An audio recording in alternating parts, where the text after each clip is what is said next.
I see you, Jeb McKay. I see you. When books are this good, these videos are easy. My name is Dorian. This is SCN Comics. We continue our coverage of X-Men. Number 8. Our story starts off with Beast waking up to the heifer and a Terraverdian president talking about him.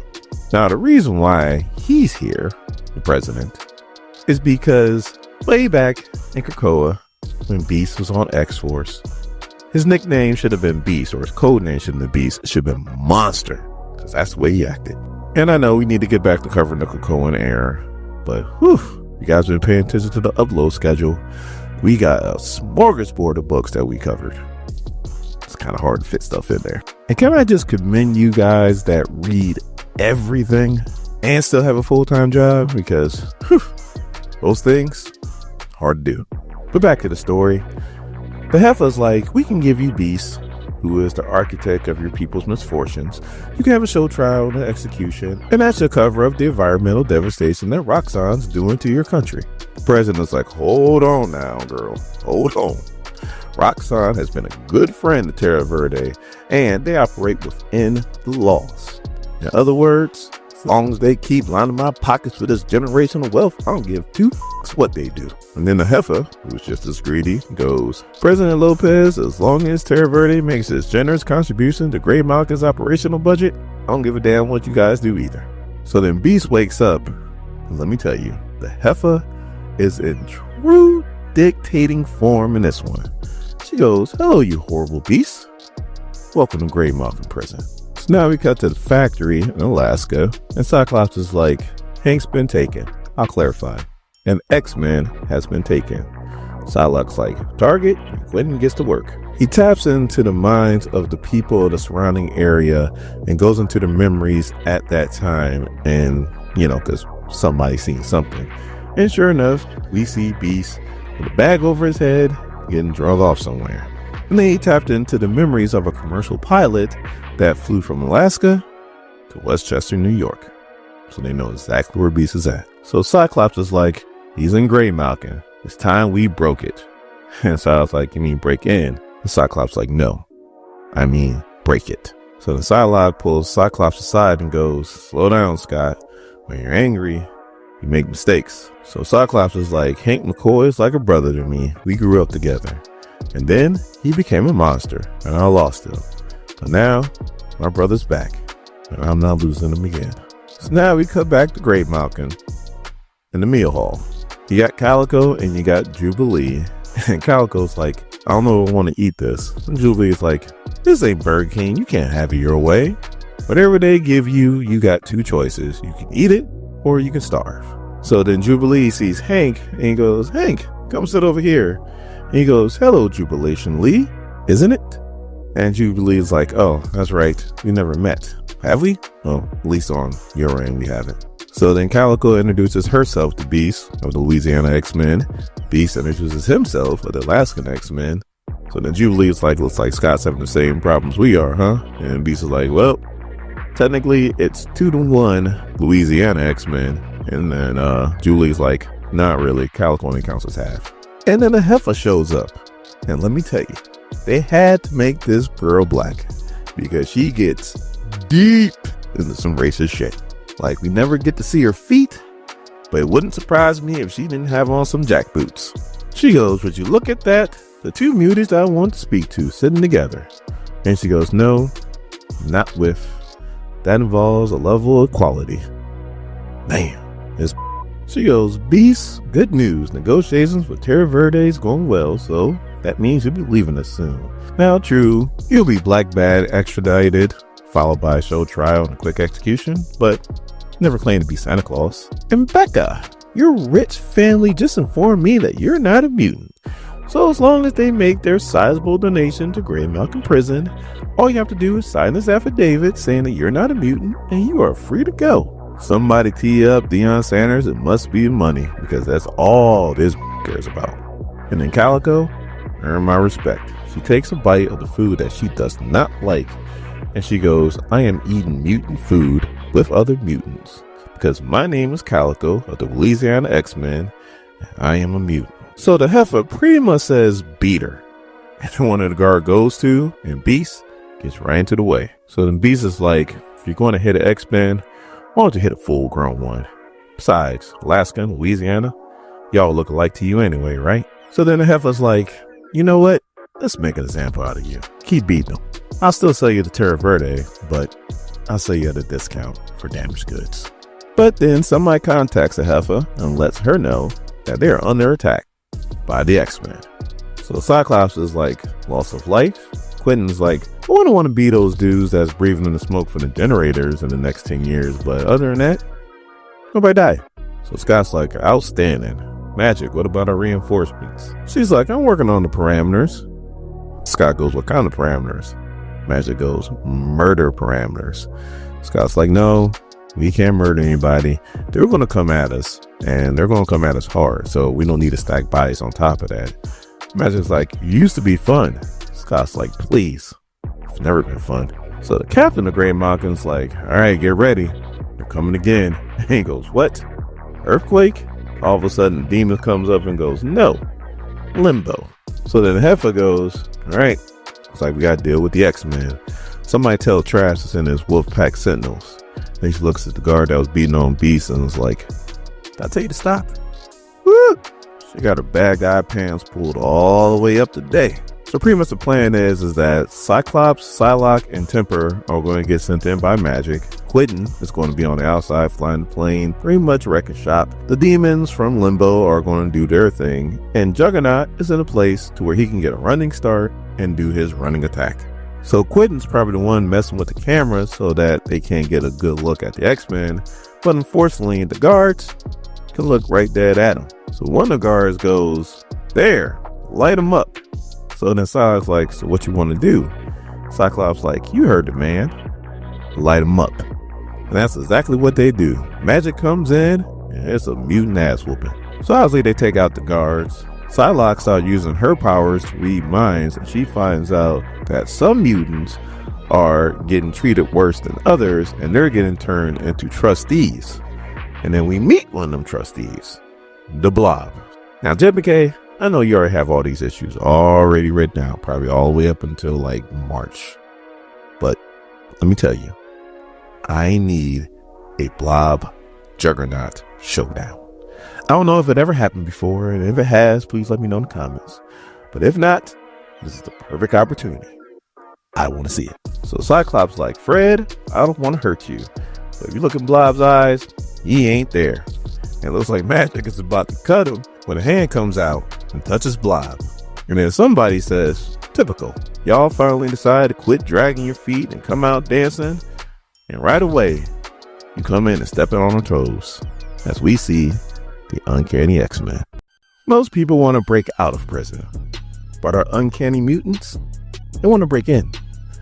My name is Dorian. This is SCM Comics. We're continuing our coverage of Uncanny X-Men Raid on Graymalkin. Number 7. Our story starts off with Rogue and Scott doing something weird with their cell phones. They're actually talking on them. I mean, can't we just be honest with ourselves? The primary function of our cell phones is not talking on them. No. It's to entertain us. Talking is extremely secondary. But they're pretty much talking about how they both want to go into Graymalkin, but they're not agreeing on how they're going to do it. Scott pretty much wants to go in with his team and his team only. Rogue's like, I don't think so. They got one of your people. They got 2 of mine. And then Scott's like, well, don't you trust me? Like, I've been leader X-Men for decades now. Rogue's like, of course I trust you. I don't trust anybody more, even Professor Xavier. But you can't teach people how to fight and then be surprised when they fight. Anyway, they disagree to disagree, and that's the end of the conversation. So the Rogue's like, all right, looks like we're going in, and everybody comes out, including the kids. Rogue's like, oh, no kids. And then Gambit's like, hey, they want to come. Wolverine's like, they deserve to come. Can't be helped. So then they're like, all right, well, how the hell we gonna get there? And then Gambit pulls out the Eye of Agamotto, and he's like, this thing keeps talking to me. I think it wants to fight. I think it wants to help. So he points to the sky, opens up a portal. Jitter goes, looks like we're going on a suicide mission. Deathstream's like, you're not kidding, right? because I really need to be serious right now.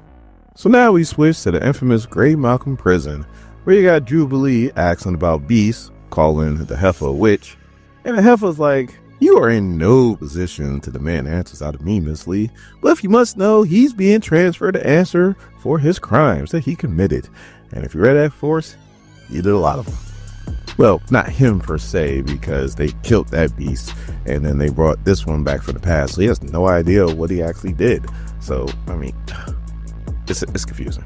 I mean, to sum it up, I guess you could say it's sins of the past, or really sins of the future. Anyway, Calico's like, please help him, because that guard beat him up pretty good. And the heifer's like, Miss Sims, your family has paid a lot of money for you. So as long as that check clears, pretty soon you're going to be free to go. So then Jubilee goes, heifer, she really said Alice, but I like to stay on brand. I want to let you know that if you hurt Hank again, I'm going to blind you. Out of nowhere, a guard shocks the hell out of Jubilee, and the heifer's like, oh, then it's good news that your ankle dampener's working. So I ain't gonna worry. So then the heifer goes to the captain of guards and tells him to put Jubilee in the cell and to see if the check cleared for Calico. If it did, take her to the gas station or somewhere, just get out of her sight. So now we're checking on the X-Men. Scott's asking Quentin if he took out the generators, and he's like, I got it. Call me Kid Omega, Slim. And Scott's like, don't call me Slim. So then he's like, Magic, you ready to go? And she's like, going down, Slim. There's only a handful of people that Scott will actually allow them to use that name.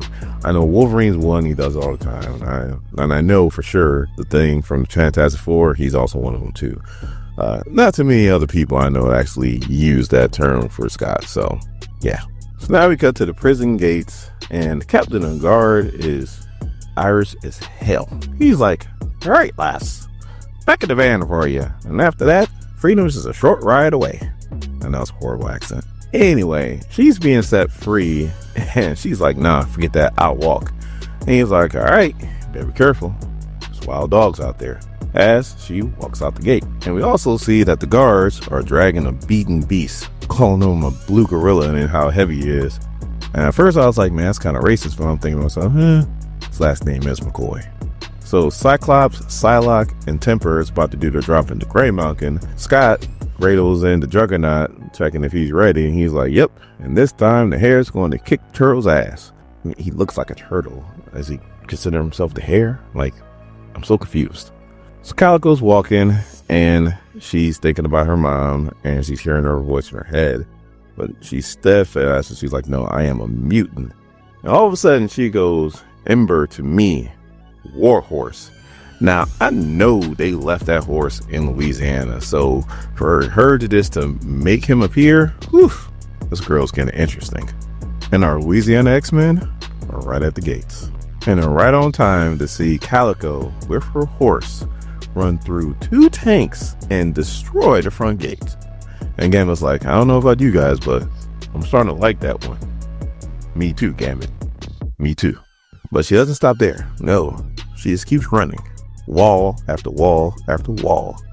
And then Jubilee looks like she snuck a fork out, and she's able to get off her dampening ankle bracelet. And then she uses her powers to break through her cell, and she's like, where's that heifer? Actually, she said, where's Hank? But that heifer would have been better. So then Scott goes to Kid Omega and is like, you need to find Beast. He starts using his powers. He reads Beast's mind so he can see the beatdown. He's like, oh, Dr. McCoy, I'm so sorry. So Psylocke is also using her powers to read the guard's mind, and she finds out that they've been breaking down mutants and turning them into trustees. And they're like, trustees, and right at that moment, Blob breaks through the wall and goes, Summers! And then that's when Rogue steps in and knocks out the Blob. Well, we read that in X-Men number 8. So now we got the face-to-face between the X-Men and the Uncanny X-Men. You got Kid Omega trying to warn Scott that somebody's watching him down there. All of a sudden, the heifer goes, do what you need to do. And Kid Omega just starts screaming. Scott's is like, Kane, to me, my X-Men. And then the heifer talks to the dude named Scurvy, and she's like, make them angry at each other. He goes, yes, Warden. So now, before we go on to the next page, I gotta do some backtracking a little bit. So Rogue is like, the only 2 people I gotta worry about flying off the handle is Wolverine and Ransom. And Wolverine tried to tell Ransom, look, ain't nothing to worry about unless he touches Temple. Well, He goes to talk to Kid Omega or talk to Kane. He touched his temple, actually touched his ear. Wolverine understood that, but Ransom didn't. And he punches the bejesus out of Scott. Temper's like, well, I guess it's on. And she's still feeling some kind of way about Krakoa when it comes to Wolverine, and she just starts attacking the hell out of him. Now, Scott, he's had his jaw jacked a lot. So he recovers and he blasts the hell out of Ransom. So now Jitter jumps on Psylocke. Psylocke's like, what the hell is this? And Jitter's like, championship wrestling. Rogue snatches up Scott and is like, you can't be hurting the kids now.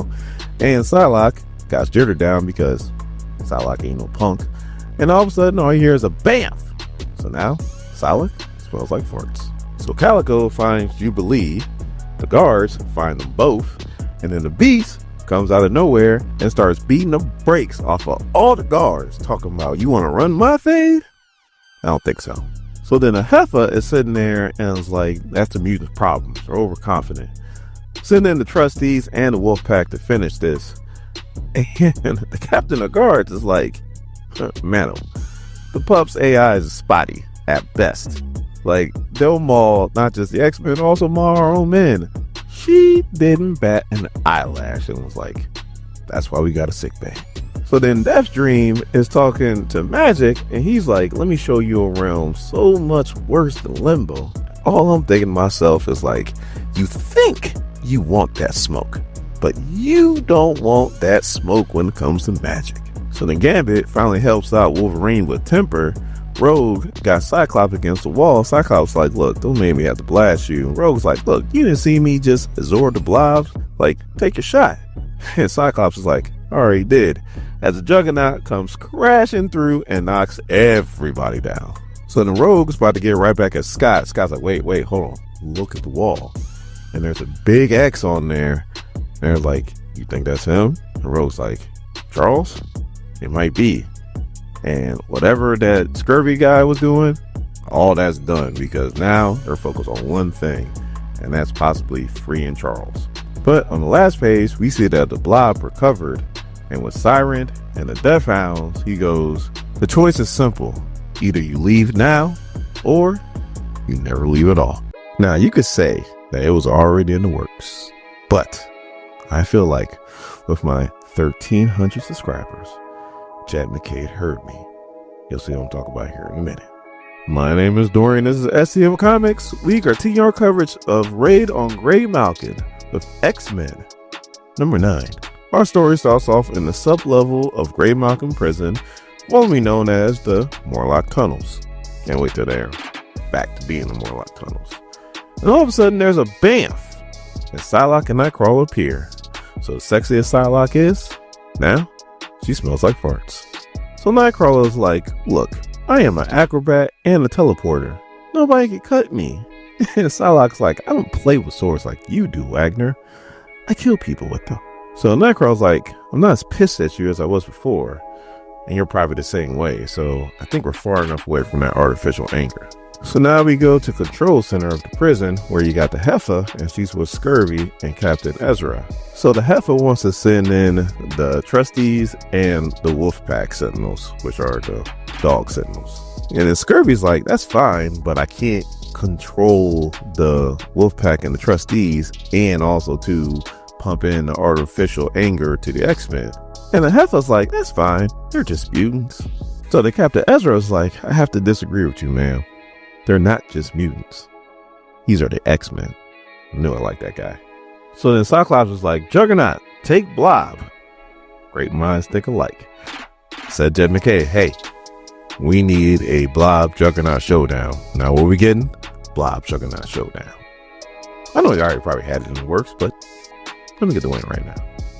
Rogue tells Wolverine to take down Wild Child. Now, I got a question for you guys. The first time I ever saw Wild Child was during the Age of Apocalypse, to the point that I thought Wild Child was a product of Age of Apocalypse. No.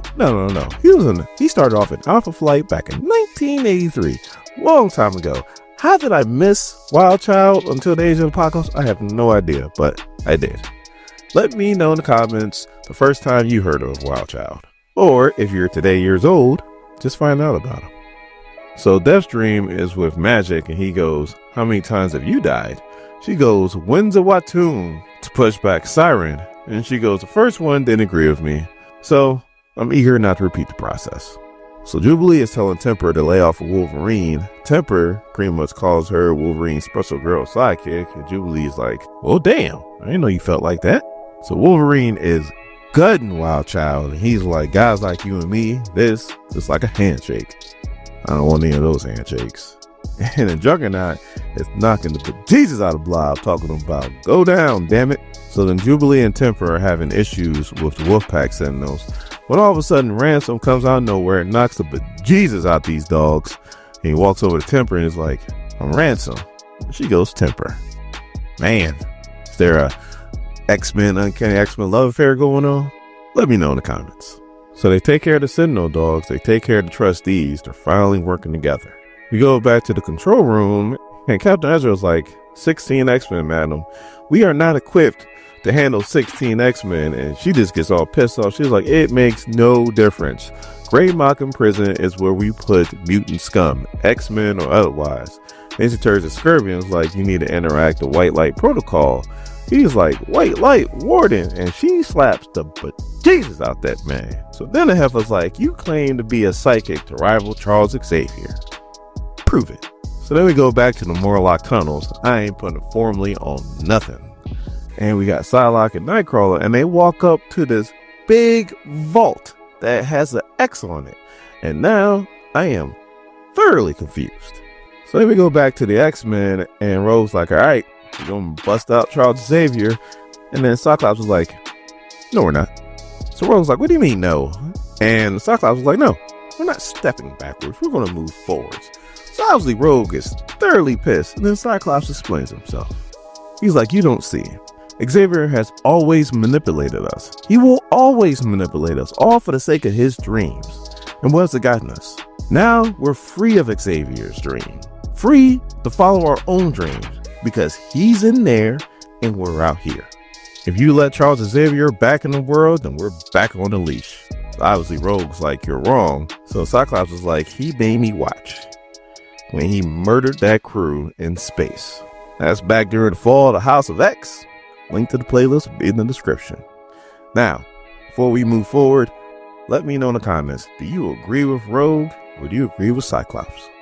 So obviously they're about to duke it out again, and all of a sudden somebody says, please. Beautiful people in tight-fitting clothes fighting each other. Let me make this plain and simple. Nobody's leaving Graymalkin Prison. It's Scurvy, obviously. And then Wolverine's like, and what are you going to do about it, bub? Now, he has these crutches that he's walking on, and he also has like these leg braces, so obviously this dude is disabled. But all of a sudden, he dropped the crutches, because he doesn't need them no more. Why? Because he's floating in the air, and he goes, White Light Protocol, and everybody's eyes turn white. Now, this is the only spot where I feel like they should have did a little bit of research, because technically Juggernaut's helmet prevents any telepaths from getting into his head. So he should be just fine, but he's struggling. And he's like, I'm sorry, Cyclops, but we need a Hail Mary. And we need the one guy that's going to give us a chance. And he grabs a cell and he's about to rip it open. When all of a sudden, all you hear is, thank you, Kane, but your efforts are unnecessary. Despite the name, I'm afraid Inmate X does not refer to me. And all of a sudden, we're looking at Charles Xavier. It looks like Charles Xavier, and he is controlling the hell out of Psylocke and Nightcrawler. In the immortal words of Vince Lombardi, what in the hell's going on? This is the conclusion with Raid on Graymalkin. Please let me know in the comments how you feel these two teams, or should I say these two books, which direction you think they're going in a good direction or a bad direction. My name is Dorian, this is SEM Comics. We continue our coverage of Uncanny X-Men, Raid on Graymalkin, with number 8. Our story starts off with Scurvy, and he can't believe that the heifer slapped him. And then as we do a flashback, we see that the heifer, and this pains me to say this, was a YouTuber. Well, we can assume she was a YouTuber. She's a podcaster, but typically if you're a podcaster, you're also a YouTuber. And Phil, that's Scurvy's real name, was actually on her show, and he didn't look like the way he looks now. He was there to say that all mutants weren't dangerous. He also told her that with his power, if he uses it, it eats him up at the inside. That's why he looks the way he looks now. Every time he uses powers, it pretty much cripples a man. So what did she do? She put that thing on him, and now he needs a wheelchair. Literally, because she wants him to use his power, and she has the power too. You know what I'm talking about. And the way he's using his power right now to control both X teams, he might need a respirator. So Rogue's trying to figure out a way to get the Scurvy. Cyclops is like, hey Magic, you get us out of here? And Magic's like, that's funny. I can barely form words right now, let alone get us out of here. So Rogue tries to fight it enough to try to get at Scurvy. And what does he do? Drops Juggernaut on her. And do you see the size of Juggernaut? Like, I don't think we really get like a scope of how big Juggernaut is, but that should give you like right there. His whole head is the size of Rogue. We're not talking about the rest of his body, just his head. So I thought that was pretty crazy. But now Professor Xavier steps in. Now I know in the last video, listen to me, last video, I know in X-Men number 9, I wasn't for sure whether that was Charles Xavier or not, but it is. And Charles is like, Phil, let me holler at you for a second, player. So Scurvy just cuts him off and is like, I bet you thought you were special, didn't you, Charles? Well, you're not. There's like 5 of us. Well, there were 5 of us. The boy used to call himself Harvey X. He died. If you lived through this, why don't you ask Rogue about him? So then Scurvy's like, we call ourselves the Alliance, and we want no part of your bloody wars. So Charles is like, I don't believe you. I just sent you guys. And then Scurvy's like, you want to know what the boy died of? A brain tumor. We all have it. So do you. You're dying, Charles. So now we come back to Rogue, and when Phil dropped the Juggernaut on her, it hurt probably really bad, but it did break his control on her. So she grabbed Cyclops and she slapped the bejesus out of him. Like, we got to remember that Rogue has the power of what? Wonder Man and Miss Marvel? Well, Captain Marvel. He used to be Miss Marvel back in the day. So her just giving a little love tap is probably like getting Mike Tyson right hook back in the day. Doesn't feel good, as you could tell by all the blood. So Rogue's like, do I gotta slap you around some more? And Cyclops like, no, I'm good, thanks. One was enough. What's going on with the battle? So Rogue fills him in. And it's like, Scurvy and Charles are having some kind of scary psychic battle. Even though that's going on, Scurvy still has control of all the X-Men. So Cyclops looks up and it's like, I can't believe you brought children into this. So the Rogue gets pissed and is like, you're questioning me? Like, they came along because they want to save one of their own. You got freaking Magneto on your team. I can't believe she even said that. Like, how long has Magneto been associated with the X-Men? For about a decade now. He hasn't been like the mortal enemy of the X-Men. He actually has been an X-Man. Like, why are we still bringing this up? So of course they're arguing some more, and then she's like, all right, Mr. Take Charge, what do we do next? As they're not even looking at each other. So Cyclops was like, I'll watch Charles, you watch the sickly guy. We'll both pick someone on our team to shake the rest of the people out of it. So Rogue's like, okay, who do we pick? And they both at the same time go, Magic and Wolverine. So while that's going on, I guess Charles is done playing with Phil. And it was like, you need to let my people go.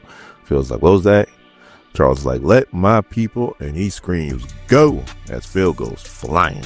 So Wolverine's gathering up his team, and then Magic shows up, and Wolverine's like, we still trying to kill each other, Magic?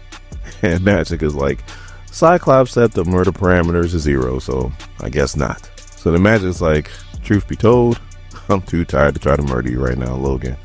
And then Logan's like, I miss you too, darling. So Jitters is fangirling over Magic.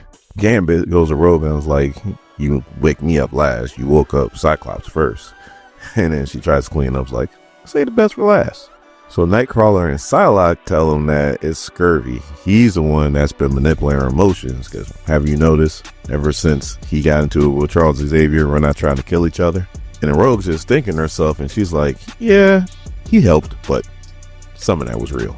So now we cut back to the psychic battle between Charles and Scurvy, and Charles is like, who is Inmate X? And Phil's like, can't you feel him? Thought you could feel us. So then Captain Ezra is like, Phil's losing, madam. And she goes, I can see that. Give me a rifle. He's like, you're not trained. She goes, rifle, Captain. So this heifer shows up with a whole bunch of soldiers and some rifles facing down the X-Men. And then Cyclops says one of the coldest lines I've heard from him in a while. He goes, Dr. Ellis, I urge you to reconsider your position right now, because you are facing down 2 teams of X-Men, and we're not as nice as the Avengers. And that leads to another question I have for you guys. If I have 2 shirts, X-Men shirt and Avengers shirt, which one you picking up? Let me know in the comments. So then Rogue's like, Cyclops is right. The Avengers, they come at you head on. Us, we can mess you up from the inside.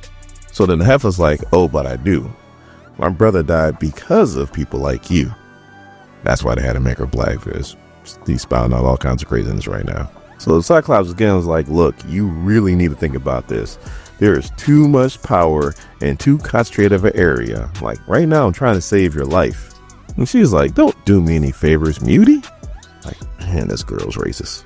So then the heifer's like, look, I got some firepower too. I have my trustees. All I was thinking to myself is like, Blob, Siren, and Wildchild aren't exactly heavy hitters, but she can think of what you want. And then she's like, I also have the Hag. Rogue made sure personally that I had her. As Rogue and Wolverine look at each other because they don't want that smoke again. So now we cut to Scurvy, and he's choking out Charles Xavier, and it's like, you can't win. You can't even save yourself.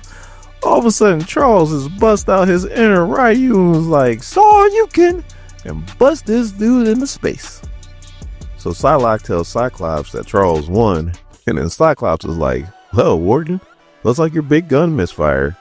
And she was like, no, that is not my big gun.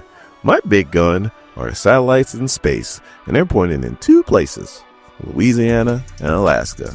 So Rogue's like, you're bluffing. And she leans in and is like, I'm the heifer. I don't bluff. She's like, you guys are free to go. You can even take McCoy and the lead woman. So the Rogue's like, oh no, we're taking everybody else, and we're taking Charles. And then Siren crying is like, Rogue, she's not bluffing. She'll do it.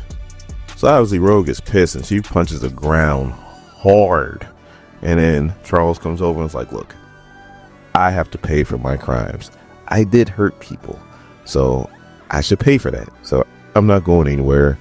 You guys leave. So Ileana opens up a portal and everybody walks through there. I like how Juggernaut is carrying beasts like he's a child.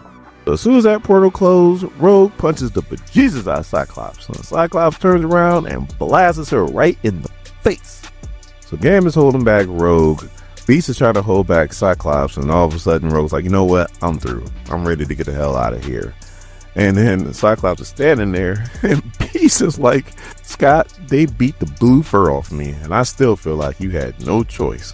And Cyclops was like, there's always a choice. Whew, beat the blue fur off me. Lord, I laughed at that one. So finally we cut back to the prison, and Captain Ezra was like, Madam, you didn't even bring up the real big gun. She was like, I didn't need to, Captain. Besides, they'll be back. And then they'll finally see him. The last avian.